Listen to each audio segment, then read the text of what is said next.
coming on the air with a new sign that Russia's military really seems to be struggling in its fight against Ukraine. Because for the first time, our Pentagon team tells us, according to a senior defense official, Russia's calling for help, for reinforcements, and that the Kremlin's losing control of a key Ukrainian city. We're live on the ground with that and a preview of President Biden's big speech tomorrow in Poland. Plus, texts show the wife of Supreme Court Justice Clarence Thomas pushed the big lie about former President Trump's loss in the 2020 election. So why won't the justice refuse himself from cases related to January 6th? We'll talk about what we're hearing from some Democrats on that today. And the awful story of a 14-year-old who died after falling off a theme park ride in Florida. We now know his name. The 911 call just released, and the ride operator speaking out now, saying the boy's harness is not to blame. Plus, the Oscars are this weekend, but even though more women work in film than ever before, they're still not getting recognized at the same rate as some of the men. My conversation with two rock star women about what it's like to work in the business in tonight's original. And you know we love peacocks here at NBC. And tonight, it's all about St. Peter's, maybe the biggest underdog ever in college men's basketball, with another shot to keep their streak going tonight. Or will the clock strike midnight on this Cinderella story? That's coming up later in our show. Hey, I'm Hallie, and we're starting tonight with what our sources at the Pentagon are telling us, saying to NBC News that Russia is now moving reinforcements in this war from Georgia into Ukraine. It's the first time we've seen Moscow deploy more troops, right, in addition to the 150,000 they already had in Ukraine about a month ago. That was what they put there initially. Now they're bringing it back up. On top of that, let's pull up the map. You see down there in the south, that city of Kherson, it's just there near Odessa. The Pentagon says, in their words, it is contested territory again. Why is that a big deal? Because this city, Kherson, was the first big Ukrainian city that Russia initially captured. So these are some significant steps, but it doesn't mean Russia's in retreat just yet. Look at what's happening in Chernihiv. Our partners at Sky News got this video driving through the city. Look at this, smoke from the sky from fires that are still burning, like what's left over, those tires and some other pieces of metal from trucks on the road. And if you remember last week, we told you about that theater where satellite footage caught the word children, right, written in Russian so as to be visible from the air outside a place where hundreds of people were sheltering. We're now learning from city officials as many as 300 of those innocent people died from a Russian airstrike. We can't confirm those numbers here at NBC News. We want to be honest about that. And the reason we can't confirm them is because there are no foreign journalists in the city anymore. It's too dangerous. But this is a video we can confirm was taken inside the theater. It's the first images we're seeing from inside. You can see people slowly trying to get out, but so much damage there. Damage that's more obvious when you look outside, right? Trees that have fallen down, debris from the collapse, windows totally blown out. And I talked with a former member of Ukraine's parliament and a current advisor to President Zelensky about why destroying this city seems to be so important to Vladimir Putin. He needs to finish with Mariupol to release his army for further attacks on the north. And that is why Mariupol is our Stalingrad now. Strong words from him there. I want to get to Kelly O'Donnell for the latest on what President Biden is doing in Poland in just a second. But I want to start with Ali Arouzi in Lviv. And Ali, listen, this Pentagon assessment about Kherson, that feels newsy, and it feels like a positive sign for the Ukrainian military. This was a city we stopped talking about 2 weeks ago because it was in Russian hands very clearly. But we've seen a lot of anti-Russian protests there and clearly some Ukrainian resistance. That's right. And as you said, Hallie, it's now a contested city. That was in Russian hands just a short while ago. But the resistance there, the pushback, not just from the military forces, but from volunteers, seems to be paying back for them. They're pushing the Russians back there. We're not sure exactly how much of the city is in control by the Russians, but it's not entirely in control by them. And it's incredible bravery from the Ukrainian people. They came out protesting the Russian incursion into their city. These are regular civilians, men, women, children, older women, coming out in front of Russian troops who threw stun grenades in front of them, opened up live ammunition on them. Reports of one person being shot in the leg. That takes a lot of courage when the Russians have shown such brutality in your country to come and contest their occupation of one of your cities. And it's not just Kherson, Hallie. They've taken back a handful of suburbs around Kyiv, disrupting disrupting Russian supply lines. So this is big for the Ukrainians. Despite being outnumbered and outgunned by the Russians, their resistance is paying off, and they've stalled the Russian attacks on their cities and on much of their country. What is the concern level about the fact that Russians are now bringing in reinforcements? They obviously have a huge military, and they are now bringing in help from folks who have been posted up in Georgia. That's right. NBC News has learned from U.S. military officials, and Ukrainian officials are also saying that they've seen movement in Georgia. We don't know exactly how many troops the Russians are moving around, but as you know, the Russians invaded Georgia in 2008, and they situated troops in South Ossetia and Abkhazia. So that's where they're going to bring troops in from, allegedly. And that really underscores how the Russians have botched this invasion in Ukraine. They had 150,000 troops on the border before they attacked this country. So this is the first time we're seeing them bringing in fresh troops from Georgia, where they have stationed in two different places in Georgia, because they're not meeting their objectives in this country. They haven't been able to take Ukraine. They thought they were going to sail into this country, march into Kyiv, either take Zelensky out or force him to flee to another part of the country or go into exile. That hasn't happened. The Ukrainian army, the Ukrainian citizens have shown incredible resistance 1 month into this war against all odds, despite being outnumbered, outgunned, having a far superior military attacking you. They've stalled the Russians, and that's boosting morale for Ukrainians here. And they possibly might see that, you know, they could stand up to the Russians and save their country, because they're fighting for their lives, they're fighting for their sovereignty, and it's their cities that are getting hammered, not Russian cities. So they're fighting with everything they have here. Hallie live for us there in Lviv, Ukraine. Hallie, thank you for that. Just across the border from where Hallie is in Poland, President Biden, not too far away, is getting ready for what the White House is calling, in their words, a major address tomorrow. So the president's in Warsaw now. This is the final stop on his European trip. He's going to meet with some of the 2 million Ukrainian refugees in Poland. Although somewhat, it seems to his disappointment, he's not actually going into Ukraine. Today, he talked with Poland's president about the humanitarian crisis and repeated his position, right, that Vladimir Putin is a war criminal for what he's doing. Watch. The single most important thing that we can do from the outset is keep the democracies united in our opposition and our effort to curtail the devastation that is occurring at the hands of a man who, I quite frankly, think is a war criminal. And I think it will meet the legal definition of that as well. The president also met with troops who are there to bolster NATO allies. A little bit of a lighter moment. Shared a slice of pizza. You know, they just sat down, broke some bread. He told the troops they're in the middle of this fight between democracies and oligarchs. What's at stake is what are your kids and grandkids going to look like in terms of their freedom? Kelly O'Donnell is joining us now from Warsaw, where, as we mentioned, the president is down for the night. Tomorrow, big day, though, Kelly. These conversations face-to-face with some of these Ukrainian refugees, which you have to imagine is going to be a personally affecting moment for any person, presidents included, right? And then this big address. Any guidance on whether he'll make any new announcements, or is this really more about setting the stakes of what this fight is all about overseas? From what we expect, this will be about setting the stakes, and it will be about rooting what his message is in the history here. Poland is a country that has its own long history of resisting Russia and the Soviet Union before that, and wanting its own place to demonstrate that there is a call for peace that is heard loudly here, and that is resonant now with the people of Ukraine, who they have welcomed into this country. They are supporting and helping. So it will have a message to the people that the president is seeing here, and certainly the president will have a chance to have that personal connection, meeting some of the Ukrainian refugees, to have a chance to hear their stories, to be affected by that. And in some ways, the front part of the president's trip here to Europe was very much behind closed doors, meeting with so many of the leaders, the 30 leaders of NATO, the leaders from the Group of 7, the European Union leaders, some overlap there, but so many of those meetings on substantive topics. We've not heard a lot from the president publicly.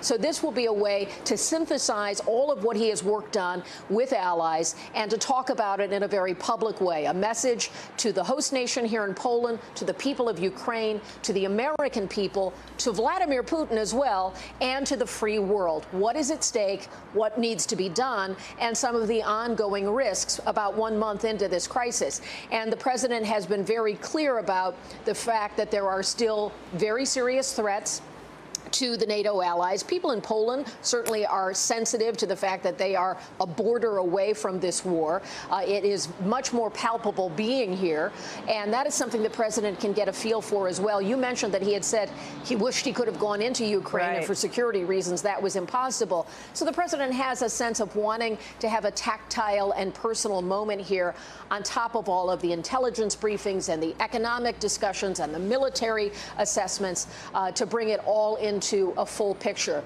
that he'll present tomorrow. Hallie? Kelly, I only have about 20 seconds left, but what has struck you the most about the president's trip overseas? You've been on the ground there. You've covered him a long time. What stands out to you? Well, I think the fact that the president is trying to keep allies together, knowing that under the surface there are disagreements, different viewpoints, different pressure points, and at the same time he's trying to have that personal connection. Will that personal connection affect a policy outcome? That's something I'll be looking for very carefully in the days to come. And I know we'll be seeing you reporting on that live from overseas. Kelly O'Donnell, thank you so much. It's good to see you. Back here in Washington, some Democrats are now calling on Supreme Court Justice Clarence Thomas to recuse himself from cases about January 6th and former President Trump. Why? Well, because NBC News has now confirmed the veracity of text messages between his wife, Ginny, and Mr. Trump's then Chief of Staff, Mark Meadows, basically asking him to help overturn the legitimate 2020 election. We're seeing these texts from a whole bunch of documents, first reported by the Washington Post, that Meadows turned over to the Select Committee before he stopped cooperating with the investigation. In one of the 29 messages, Ginny Thomas tells Meadows just after the election, "Help this great president stand firm, Mark. The majority knows Biden and the left is attempting the greatest heist of our history," later calling it the Biden crime family. The texts do not mention Justice Thomas specifically. And as to this question of whether Justice Thomas should now recuse himself because of his wife's position, some Republicans, as you might imagine, see it differently from Democrats. Here's Kevin McCarthy. Watch. I think Justice Thomas could make his decisions like he's made them every other time. It's his decision based upon law. Justice Thomas, by the way, was released from the hospital just this morning after he was admitted last Friday with flu-like symptoms. Leanne Caldwell is here with the latest. And Leanne, these text messages had a big ripple effect here in Washington, I think. You had members of Congress weighing in. You had members of the Select Committee, et cetera. We haven't heard from the Thomas family. NBC News has reached out for comment on that front, nor from Meadows. And there's really no rules, right? Like saying what a Supreme Court justice would need to do in this situation. Yeah, that's right. There are no rules. It's the honor system. The Supreme Court justices themselves are supposed to police themselves. They have full say on if they're going to recuse themselves from cases or not. Now, in the past, there have been questions about Ginny Thomas and Clarence Thomas, and if there is a conflict of interest. She's a longtime conservative activist who's been involved in many issues, and she has said in the past that he does his work and she does her work, and they keep them separate. But it is raising a lot of questions up here on Capitol Hill with some members of Congress, Democrats, and even some senators calling on Clarence Thomas to recuse himself or at least explain himself, particularly in one case, Hallie, and that was a case just a couple months ago where the Supreme Court had to decide if the Trump White House was able to turn, or if they could withhold documents to the January 6th Select Committee and their investigation. Well, 8 justices said that the Trump White House had to turn those documents over. There was one justice who said that the Trump White House did not have to, and that was Clarence Thomas. Hallie. We learned today that at least a couple of members of the January 6th committee would like to speak with Ginny Thomas. What are the chances that, next time you and I talk, Leanne, we're talking about maybe a subpoena related, to her coming in front of this committee? Yeah, I think that is a debate among members of the committee that hasn't yet been decided. The committee has not yet asked to speak with Ginny Thomas, and there definitely hasn't been a subpoena. They usually ask first. There are some members of the committee, I'm told, who are interested in talking to Ginny Thomas. They do want to know more about it. But I will say at this point, it doesn't seem like Ginny Thomas is the focus of the committee. We'll see how that conversation plays out among committee members and which side will win out, and if they do decide to pursue it. But the reality is even though this is causing a huge stir in Washington because, in most part, her relationship with her husband, a Supreme Court justice, this does not seem to be central to the investigation of the January 6th committee. She was not a member of the Trump administration.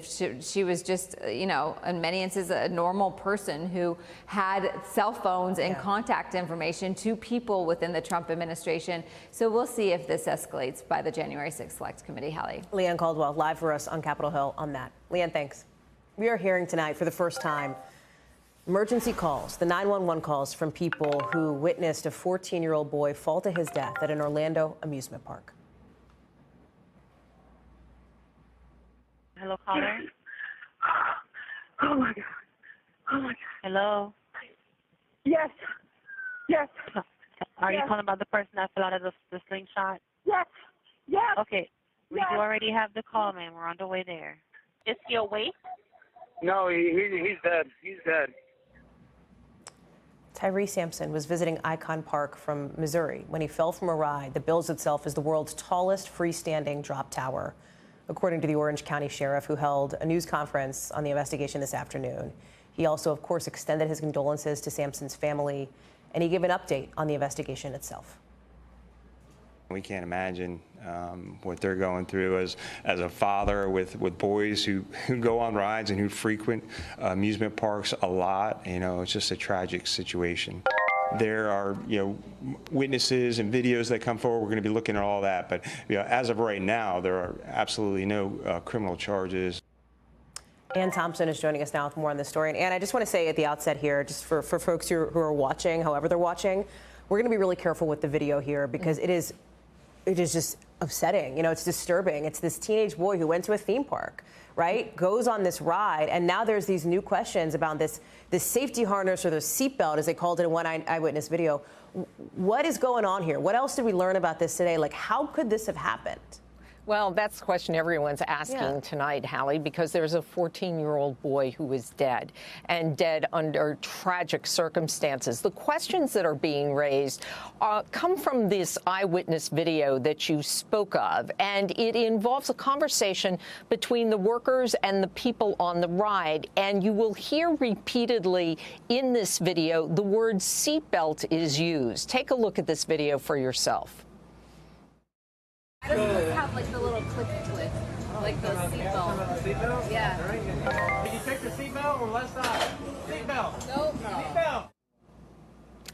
Now, the sheriff says that the safety device on this ride was not a seatbelt, but a harness, a device that comes over the shoulders of the riders and that's supposed to hold them in as they go up 400 feet and then are plunged at speeds of 75 miles an hour down. Well, clearly, Tyree Sampson was not held in and for some reason was thrown out of that ride. The question tonight is why, and nobody has a good idea. The Sheriff's Department said it had seen the video, it had talked to witnesses, it had talked to the workers, and right now, from what it has found out, it sees Tyree Sampson's death as a terrible accident. Hallie? What are we hearing from the company, Ann? Because it's my understanding they're pushing back on the idea that there was any issue with the, whatever you want to call it, harness, seatbelt, the thing that was intended to keep you in the seat.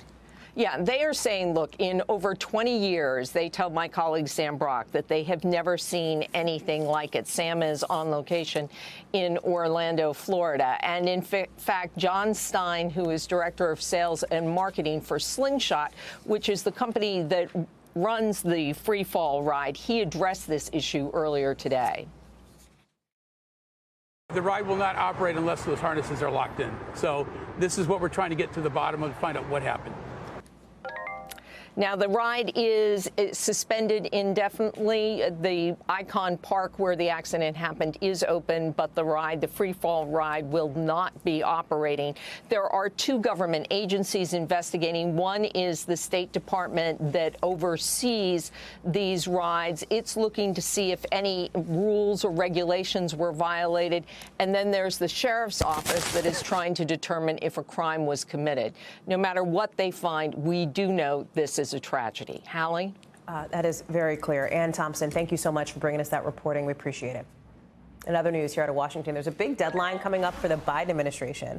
They have to decide by Tuesday whether to end or to extend some big restrictions on people seeking asylum in this country that were put in place to try to limit the spread of COVID.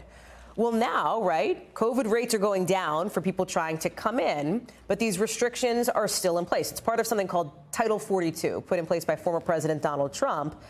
It meant that migrants have been sent back from the U.S. without a chance to request asylum more than 1.7 million times since March 2020, since the suspension. The president is under, here's the deal. Here's what you need to know about this. The president's under a lot of pressure from Democrats, from immigration advocates to try to end this rule, especially now that you have Ukrainians trying to come through the border because of the Russian invasion. Gadi Schwartz joins me now. So, Gadi, the bottom line of it is this, right? COVID levels are dropping. So the president's getting this pressure to say this is not needed anymore, right? Like, end this. Talk to me about what you're hearing. Absolutely. And yeah, remember, the last time this was up for consideration, the CDC was able to point to Omicron and say, look, there's this spike. And so they extended it because in a lot of places, the positive tests amongst migrants were still coming around 20%. But those positives are dropping dramatically. Hallie, in some places like Yuma, less than 1% of migrants tested are coming back positive. So the question is this Title 42 restriction more about keeping COVID-19 out of the country or about keeping migrants at bay? And remember, that Title 42 restriction enacted during the Trump administration has a very specific emergency power that basically allows Border Patrol to immediately deport or turn migrants back strictly because of the pandemic concerns. But we're already seeing all kinds of exemptions being made that seem to contradict that. Some groups of people being allowed in, not others. So the big question is what the CDC is going to decide to do next week. And Hallie? they have to decide on Tuesday, right? Like, I mean, we're going to know in the next, 72, I can't do math, however many hours. Yeah, they can kick it down the road, which is what they did the last time during Omicron. But right now, those positivity rates are just so low. And one of those exemptions that has a lot of people asking if this is really a pressing concern about the spread of COVID-19 is why are certain groups still allowed to plea asylum while others aren't? In one case, children. But not the families with kids and not migrants who come alone. And now migrants, as you mentioned earlier, who have been waiting at the border, sometimes months, are seeing another large group of exemptions walking right up to the border, being led across, even though Title 42 is still technically in effect.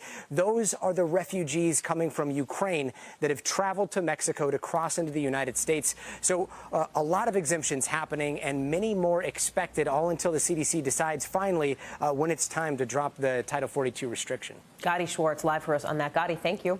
We've got some breaking news just into us from the Supreme Court. The justices, we've learned, are now blocking a lower court order that would have stopped the Navy from deploying Navy SEALs who didn't get the COVID vaccine. So this is interesting. Here's how this unfolded. It was a January order from a federal judge in Texas, and it tried to stop any commander from changing up somebody's military assignment just because of their vaccination status. Defense Secretary Lloyd Austin did not like that at all. He called it an unprecedented intrusion into military affairs. What's interesting here is that Justice Brett Kavanaugh, considered one of the more conservative members of the court, sided here with the majority, saying the lower court judge improperly inserted himself into the military chain of command, essentially agreeing with the defense secretary there. Coming up, a lot more to get to here on the show, including the Cleveland Browns holding a news conference to introduce their new quarterback, who's forced to answer questions about the more than 24 accusations of assault against him. You'll see what he had to say next. And the world's biggest coral reef with another setback. What has environmentalists so concerned after the break?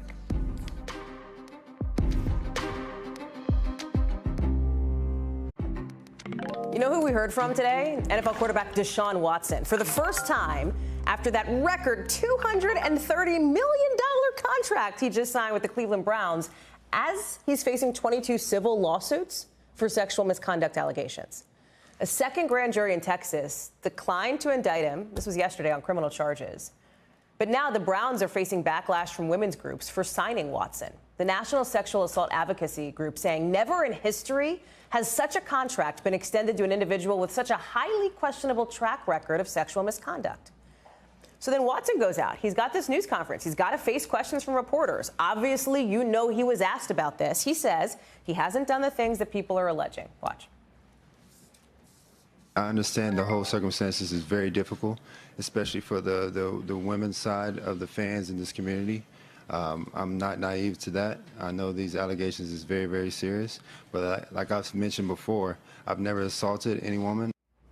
Megan Fitzgerald is following this story for us tonight. And what's interesting here, among the many interesting pieces of this, is that the Browns organization, you know, you had to think they knew they were going to get backlash for signing Deshaun Watson, particularly to a contract of this magnitude. Like, they knew they were going to get questions about this today, Megan. Absolutely, they did. And, you know, we heard from them today. Not only did we hear from the head coach, members of his coaching staff, but we also heard from the owners. And they said, look, over the last several months, we have been taking this situation incredibly seriously. They've been doing their own due diligence, they said, their own investigation, speaking with law enforcement officials in Texas, speaking with members of the Houston Texans, players that played with Deshaun Watson. They even went back into his college years when he played at Clemson, spoke to people there. Take a listen to what the head coach had to say earlier today. We also spent just a ton of time learning about Deshaun as a person and talking to a lot of people and doing a lot of research on him. And I think that really helped us get more comfortable with it. All right, sounds like that was one of the owners of the team that spoke. But they say that they are very confident that they made the right decision. They believe that Deshaun Watson is the quarterback that they want to lead their team. And as you said, Hallie, we're talking about unprecedented amount of money here, $230 million guaranteed over the next 5 years. Did they explain why? Like, did they talk more about their rationale? You know, and what else do we hear from Watson? Yeah. I mean, and that's what I think a lot of people are wondering. But why? You know, there's 22 accusers, but they said, no, listen, we take this seriously, but they feel confident that the investigation that they conducted, the fact that 2 grand juries decided not to indict him, that this is clearing his character. And as he continues on with the team, that the community will be able to see what they've been able to discover. We did hear from Deshaun himself today, and he said that, listen, he will be able to prove to the community and to the country that he is not what is accused in these lawsuits, and that he's going to continue to fight, because, you know, those 22 lawsuits are still moving forward. He says he's not willing to settle and that he wants to clear his name, Hallie. So 22 lawsuits still moving forward, Megan. Where do those stand? Like, where are things on that front? Yeah, so they're still active, and you know, Deshaun was asked about that today, and he says, listen, he is committed to clearing his name. He is not intending to settle any of these lawsuits. While he respects women and their ability to have a voice and to make these accusations, he's saying that what they're alleging, frankly, is not true, and that he will be fighting this tooth and nail, Hallie. Megan Fitzgerald live for us on this story, which, by the way, I think is not the last time we're going to be talking about this story here. Appreciate it. Let's get you over now to the 5 things our team thinks you should know about tonight. Number 1, we're learning some new details about a plot to go after mosques and synagogues in Chicago that the FBI says it managed to thwart last month. Newly unsealed court documents show that 3 teens from 3 different states planned attacks in the name of ISIS. Allegedly, they wanted to meet in Chicago during spring break. Officials found things like explosives, guns, hand-painted ISIS flags when they were carrying out search warrants at 2 of those teens' houses. Number 2, House Minority Leader Kevin McCarthy wants Republican Congressman Jeff Fortenberry of Nebraska to resign. That's after Fortenberry was convicted by a jury on 3 counts of lying to the FBI. The feds say he lied about an illegal campaign contribution in 2016 from a Lebanese Nigerian billionaire. We'll see if the pressure builds on him down the road. Number 3, Arizona lawmakers passed a bill this week to ban gender reassignment surgery for underage trans girls and boys. The legislature also voted to ban trans athletes from playing on girls' sports teams. Republican Governor Doug Ducey has not said whether he will sign the bills now that they are basically on his desk. Number 4, Australia's Great Barrier Reef has been hit with its 6th mass coral bleaching event. Look at this here. So the coral turns white basically because of stress over heat. It's the first time that a bleaching event has happened in a La Nina year, when typically the water temperature is a little cooler. Number 5, a little bit of good news on the pandemic front. Crabs are making a comeback in Cuba. There are literally millions of red and yellow and black crabs migrating from the forest, swarming beaches. You might think, what does this have to do with the pandemic? Well, before it happened, locals say a lot of the crabs would be run over by tourists and other drivers. Now there's been less travel. Here we go, crabs. Okay. Still to come. There's a war being waged that you cannot see as it relates to Ukraine. It's happening on the internet, in cyberspace. We'll talk about how Ukraine is taking on Russia, not just on the ground, but in the digital world. Plus, Spotify stops the music and all their other content in Russia. We'll talk about why they're ditching business with the Kremlin next.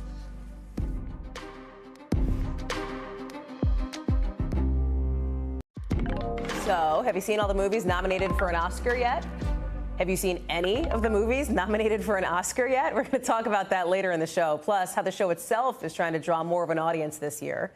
But first, more on Ukraine, because one American cybersecurity expert is telling NBC News Ukrainian hackers are launching this real campaign on Russia as we speak to try to prevent any cyber attacks. It's this whole other side of the war that we really don't see a lot on TV because, you know, it's not happening on the traditional battlefield. It's all happening online.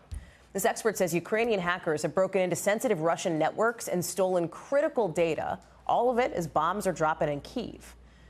Adding that part of the reason Ukraine has not seen the devastating Russian cyber attacks is because their digital warriors in that country are so skilled on this front. Ken Delaney has the story for us here. And it's interesting, Ken, right? We don't hear about these digital warriors, but there has been this question. Right before the war started, I remember talking with the head of the Intel Committee, Senator Mark Warner, and he was so concerned about the possibility of a major Russian cyber attack. We haven't really heard much about that, and it seems like the reason could be because, as this expert you talked to says, Ukraine's pretty talented on this front and trying to stop them on the cyber fields. There's so much we don't know about this, Hallie. We should put that out there up front. But it does seem that the Russians, we have overestimated the Russian capabilities in cyberspace and maybe underestimated what the Ukrainians could do. And according to this cybersecurity expert who's in touch with Ukrainian military hackers, they're doing a lot. They are breaking into Russian networks and they are exposing Russian secrets. Let's take a look. It's 2022, and this isn't the only theater in the Ukraine conflict. The ongoing cyber war might sound different, but the stakes are just as high. An American cybersecurity expert says he's been in close contact with Ukraine's digital soldiers as they hack into Russian networks and steal data, dodging missiles and Russian assassins. They want Russia to know that they're not safe. Jeffrey Carr, author of books on cyber warfare, connected with Ukrainian intelligence officials after Russia's 2014 seizure of Crimea.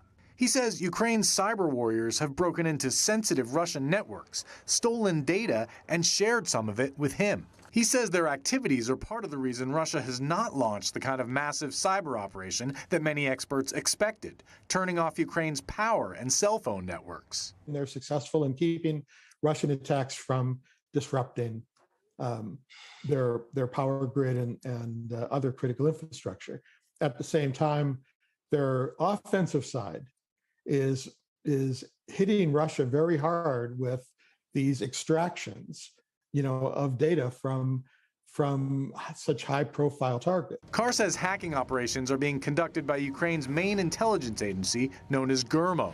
GERMO's cyber ops offensive cyber team have been hitting a number of high-value targets, right, including Russian military, like the Black Sea Fleet. He's published some of this data on his website, the contents of which have not been independently verified by NBC News. But Ukrainian government hackers are not the only ones going after the Russians. In February, the collective Anonymous claimed to have hacked a Russian TV network and circulated this clip showing normal programming interrupted with images of bombs exploding in Ukraine and soldiers discussing the horrors of war. U.S. intelligence officials have not confirmed individual incidents, but officials told NBC News the hacktivists have made an impact. Ukraine's cyber warriors are not on the front lines, but Carr said they are risking their lives. They're being hunted. These guys, their names, their faces, their mobile phone numbers are all known to Russia and to Kadrov's guerrillas that are operating in Russia as sort of assassination squads, right? Meanwhile, Ukraine is calling for new cyber recruits to keep fighting the shadow war designed to help end the real one. It's such an interesting look and a thing we don't get to see, physically or visibly. If Russia does, let's say, cyber attack Ukraine, how ready are they for that? How prepared are they? Well, it's a cat and mouse game. We think their defenses are perhaps better than expected. So far, they've been able to stave it off. Right.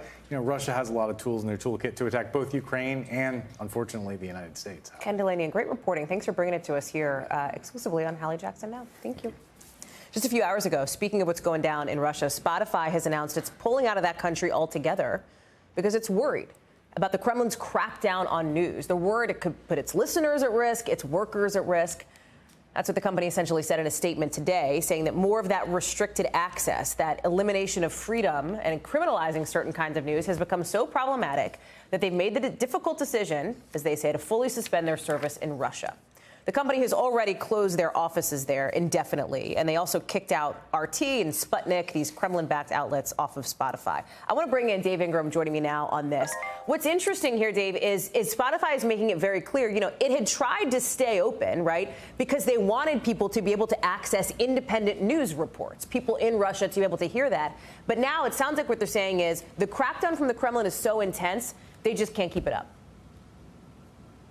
That's right, exactly. So what's changed is that Russia, which was already not the most friendly country to news organizations, media in general, has passed laws just in the past few weeks to restrict, for example, what news outlets can call the invasion of Ukraine, not calling it an invasion or a war, for example. So Spotify, I think, saw, as some other news organizations have done, or media organizations, that it didn't have the ability to stay in Russia and abide by those laws.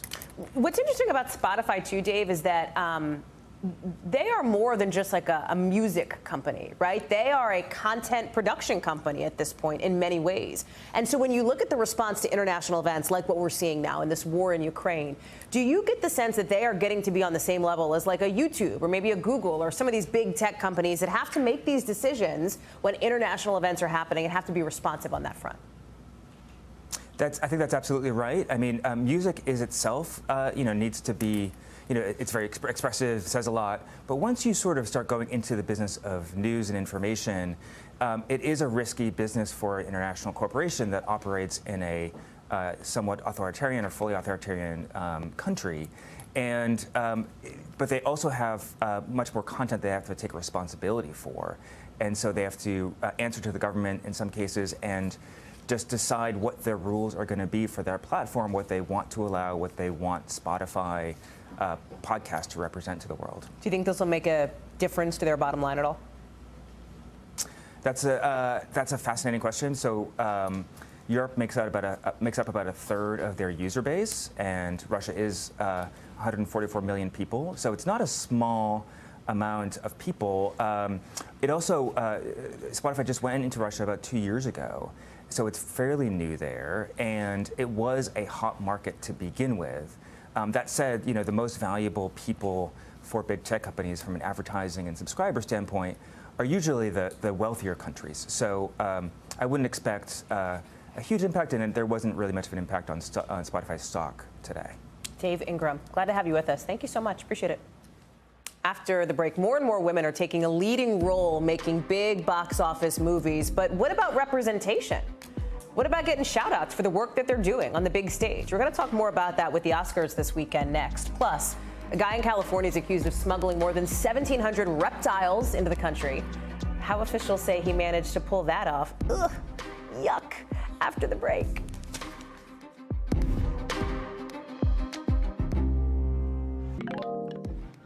NBC News covers hundreds of stories every day, and because you couldn't possibly read or watch or listen to them all, our bureau teams have done it for you. This is what they tell us is going down in their regions in a segment we call The Local. From our West Coast Bureau, officials in Denver are trying to figure out what might have caused this big fire inside the city's Mile High Stadium yesterday. Look at this. You can see them trying to put it out. 75 firefighters ended up responding. It grew to be like 1,000 square feet or so. Luckily, nobody seemed to be hurt. Also out west. Remember that man in San Diego we told you about a couple weeks ago who got caught smuggling in a few dozen reptiles across the border with Mexico. Officials think that wasn't the first time he did it. They say he's smuggled in 1,700 of them so far. Baby crocodiles. Look at this. Mexican beaded lizards since 2016. I mean, that's a lot of them. It's going to get rain in LA Monday. And from our Southeast Bureau, the Ultra Music Festival is back in Miami after a 2-year COVID hiatus. Starting today, you're going to see a bunch of these top EDM artists like David Guetta, DJ Snake, all as Miami is also dealing with problems with big spring break crowds. We'll watch that one this weekend. Now, we want to bring you tonight's original in-depth reporting on a topic we've been watching. And tonight we're looking at female representation in Hollywood. Because you know representation matters. There's this new UCLA study out that says 22% of directors in films were women, right? That's good news. That's 5 times what it was 10 years ago. That is objectively a good thing, more women in film. But if you watch the Oscars on Sunday night, you might ask yourself, well, where are all those women? Are they on stage? Are they nominated? Because the percentage of nominees who are women hits a 3-year low this year. I had a conversation with 2 women, one who's nominated and another who's working her way up to go behind the scenes for what it's like working as a woman in Hollywood. Watch. The 94th Academy Awards are this Sunday, highlighting Hollywood stars, including, of course, women. But this year, only 28% of Oscar nominees are female, the lowest in 3 years. Do you think there's still a glass ceiling in Hollywood? Well, if we look at the data, the answer is yes. But women are breaking through all the time. Jermaine Franco is the first woman to score a Disney animated movie and the first Latina to be nominated for Best Original Score for Disney's Encanto. We have to celebrate that women have ideas, women have ability, and we can speak up and we will be heard. Franco stressing the need to celebrate women of color with a new report out that says Latino and Latina actors are underrepresented on screen, with just 7.5% of all film roles going to them. What do you say when they look at you and look around and say, I don't see many people who look like me in this industry? Well, I say, keep your head down and do great work. Don't be afraid to share ideas. If you're going to be in the room, be in the room. The numbers show there's still a long way to go. According to one report, of the 250 top grossing films of 2021, 82% didn't have a female director, 92% didn't have a female composer, and 94% didn't have a female cinematographer. I think people tend to associate like more powerful jobs in the film industry with men. And a 2020 Forbes report showed the 10 highest paid actresses made less than half of what their male counterparts made. There's a focus on creating equity behind the scenes, too. Frankie Fortunato is a post-production coordinator who started her career working long days on the sets of productions like The Greatest Showman and The Marvelous Mrs. Maisel. After 3 years, she felt burned out. I was working 80, 90-hour work weeks. I wanted to care for myself and getting enough rest, and also like seeing my boyfriend, my partner, my family, like being on set. That wasn't possible. Do you feel like as a woman in film, this is a sustainable career path for you right now? You know, I mean, I'm not planning on having kids anytime soon, but I think I'd have to have a really big think on it. I have female bosses right now who do have kids. Sometimes they're working later because they have to feed their kids dinner, put them to bed. Both she and Franco say for women, making yourself seen and heard is key. What would it mean to you to have that Oscar statuette, to hold that and to know that you earned that? You know, I really haven't thought about that, actually. I just need to say to young women, you are who you are, and embrace that and go forward with your passion. That's what I feel like is the best win, is that people see that we are contributing and hearing our voices. Really great to have the conversation with those two. Jermaine Franco, who you just saw there, you just met, she credits her mom for encouraging her passion for music from such a young age. And she says, I asked her, I said, what happens? Like, are you thinking about your speech? Are you thinking about what happens if you win? She's like, she said it, everybody says it, but I think she means it, that just getting the nomination is a win in itself. I'll be honest, I kind of hope she wins. I loved Encanto. Am I allowed to say that? There you go. Everybody's making bets with the Academy Awards coming up on Sunday, right? But here's the PR issue for the Oscars this year. In a post-COVID world, you've got streaming services on center stage. That's not the problem, right? That half this year's nominees for Best Picture had an exclusive run in theaters before they hit the apps. That's not many. But the issue is that a lot of people haven't even seen these movies. They haven't even heard of them. A survey this month said only one movie had more than half of people saying, yeah, we've even heard of it, which was West Side Story, the Steven Spielberg movie. 42% heard of King Richard, starring Will Smith. But the movie with the most inside Hollywood Oscar buzz, Coda, only 14% of people have seen it. I want to bring in now, we are so lucky to have our special guest on set, Joe Fryer. Hello, friend. Hello, friend. It's so good to see you. And I'm so glad you're doing this because you're the guy that I want to talk to you about this. Can I be honest with you? You know I don't watch movies. Right. I watched Coda. That's the only movie I've watched this entire calendar year. And did you cry? Oh my God. I mean, I was bawling, right? But so what's the deal? Because with so many movies going right to streaming, you don't have these huge theatrical releases that everybody's going to see, especially in a post-COVID world. Yeah, I mean, we sort of live in this weird situation right now. First of all, I think one of the big questions you're asking is people haven't seen these movies, yet there are people going to tune into the Oscars to see them get recognized if they haven't watched them. I think you have the recent issue of we just had this pandemic. No one went to the theater. So a lot of people just haven't been in the movie watching mood. And then a lot of them went to streaming. But here's the deal. They're competing with all these TV shows that everyone is loving right now. The prestige TV boom, right? TV is just having this boom. And A-list stars who years ago would have never touched TV, it would have been beneath them, are now doing these TV shows and the movies, and they're kind of blurred together now. So people aren't necessarily seeing a lot of these streaming shows. And then there's just the bigger long-term issue for the Oscars, which is that Academy voters love great movies, these small art house films, these tiny dramas that are very well made and Oscar-worthy, but just aren't accessible to the larger public. They're not in the theaters that people live in, or people don't go to see them.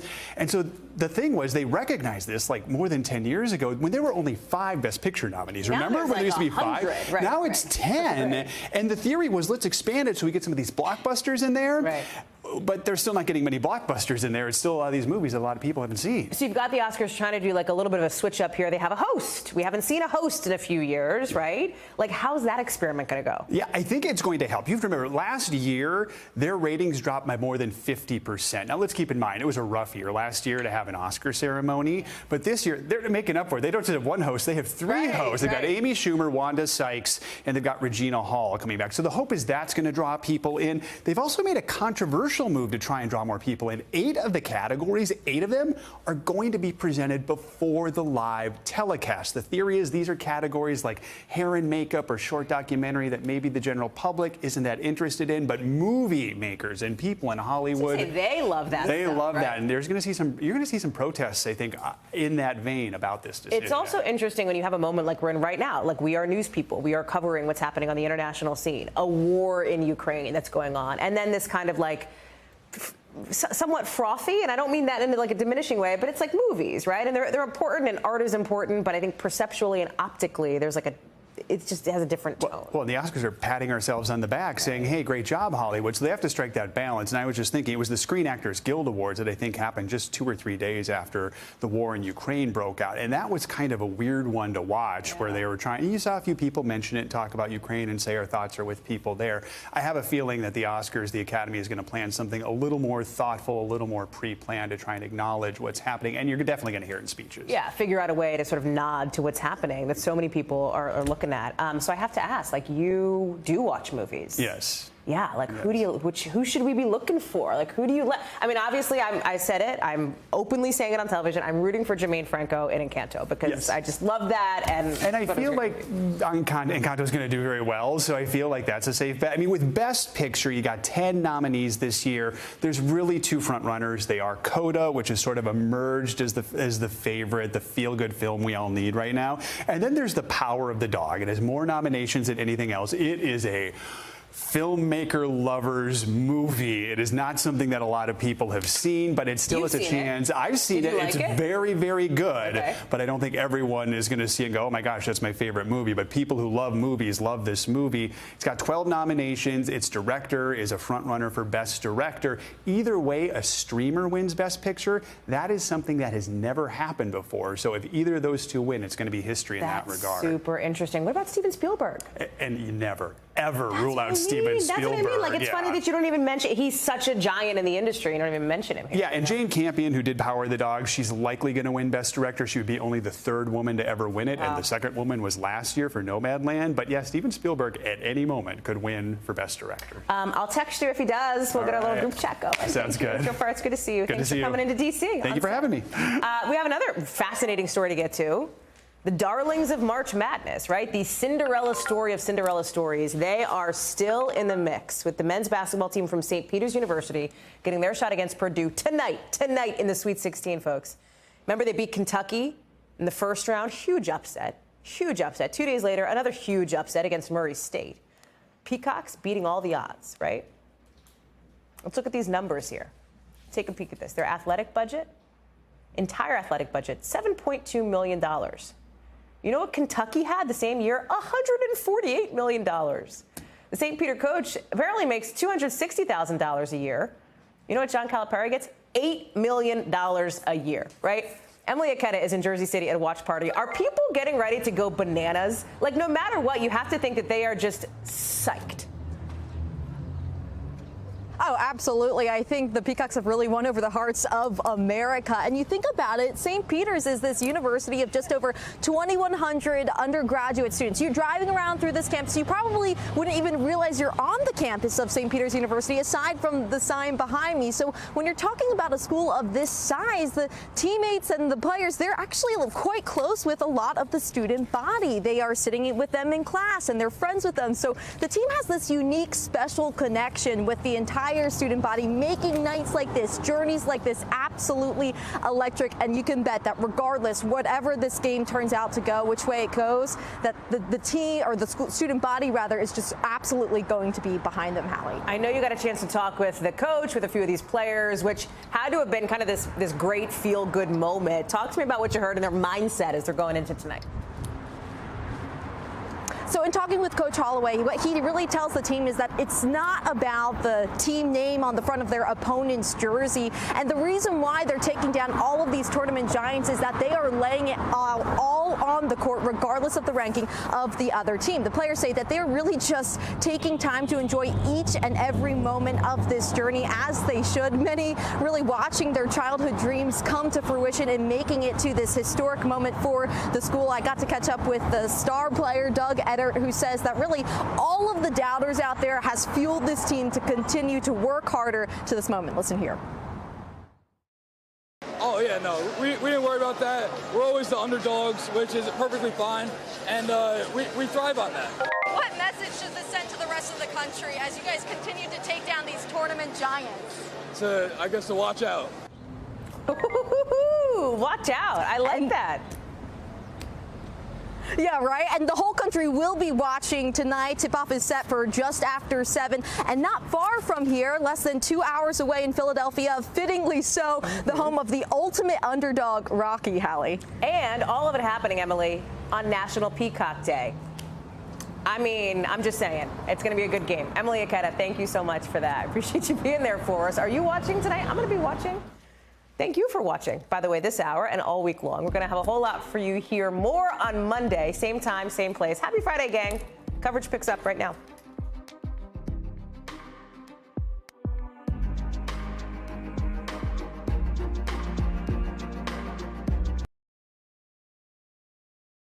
Thanks for watching our YouTube channel. Follow today's top stories and breaking news by downloading the NBC News app.